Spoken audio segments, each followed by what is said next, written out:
Well, hello everybody. After a quick nap, we are back with another episode of Micro Plugin Development Tutorial. Today, I'm going to be teaching you menus that accept items, but with limitations, such as you can place only certain types of items into them, and then you can return back to the previous menu, and then the items actually get saved in the menu. And then when I come back here, you can see that the item has been properly loaded back.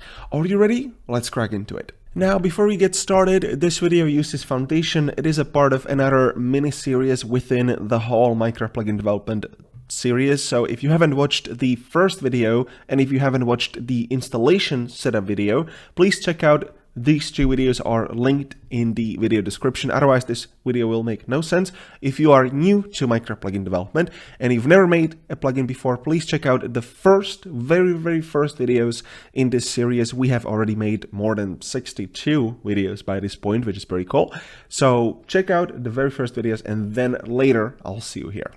Anyways, to make a menu that accepts taken items, there's actually two ways. So number one, remember last time we had menu paged, and then in the video before we actually we actually had something called menu one, right?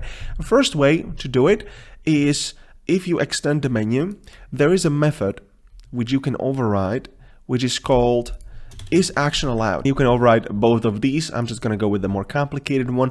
And if you return true, if the slot is anywhere except the last row is protected because I have my return back button as well as the info button. You can simply return true right here. I also wanted to say you're gonna be a little bit careful with this. If the inventory action is move to other inventory, that means we're shift clicking, then I do recommend you just disable this. Otherwise, players could potentially abuse that and use shift to drag items even from protected slot away from that inventory.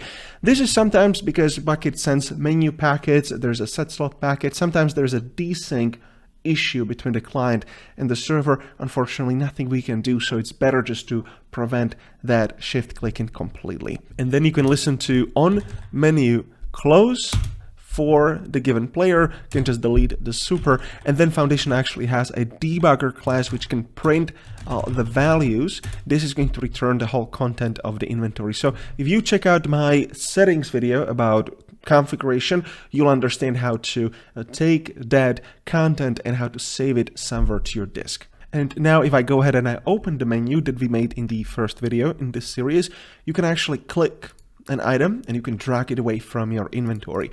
This is a bit glitched because of the animations. They always sort of reset this slot, so I do not particularly recommend you animating everything in the menu when you want to drag items out. And then when I close the menu, you can actually see we got a console opened in in Eclipse. You can see enumeration of 27 item stacks. I already opened the menu before, so this is only printed out once. And you can see we got a light grade stained glass pane, which is, I think this is here.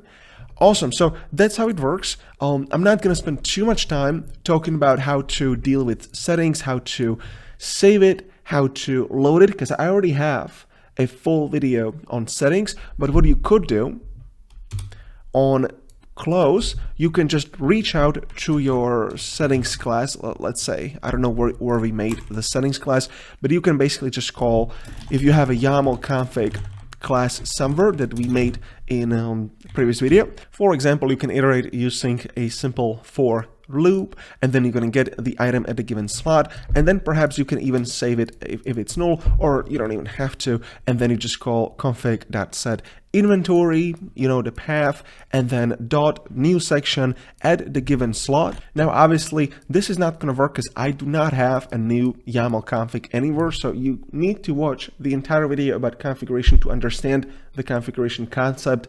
I just do not want to spend 20 minutes explaining config, so that's why I just placed it right here. But this code will work, but this is not going to work because we don't have config yet, so you gotta have config made beforehand somewhere else. Okay, now when it comes to loading it, I've explained that there is a method called getItemAdd. Let's say you get your config instance from somewhere, and then what you can do, you can just check if the section is set, right? So similarly to inventory dot, and then the I is the slot. So if it's set, then you just return config.getItemStack or config.getItem. Let me just see, because I'm using the Foundation class. YAML configuration is the bukkit class. Okay, bukkit class, yep, they have getItemStack as well, and they have isSet as well. So these two are gonna work just fine. All right, guys, this is how to operate configs. There is also, let me just open the boss source code actually. There's also something called menu container, which you can extend. It works very similarly. There are some extra features in that class.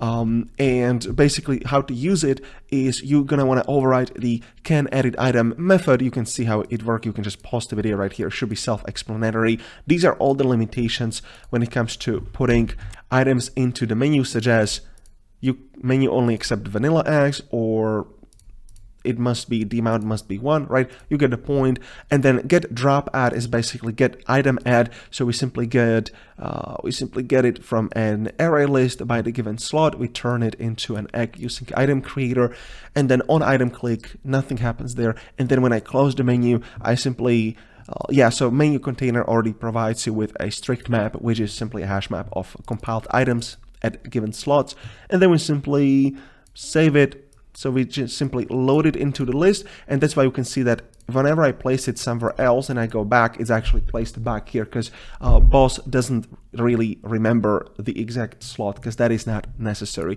If you want to remember the exact slot, you're gonna need to use the integer in the hash map, or you're gonna need to use the the integer I right here in the for loop. Okay, that's how it works. Nothing special. This is just a helper class to make life a little bit easier. I hope that this video gave you new ideas for your menus. Now you're able to make even more advanced menus. Don't be afraid to do a little research and experiment with Foundation. It's very, very flexible library.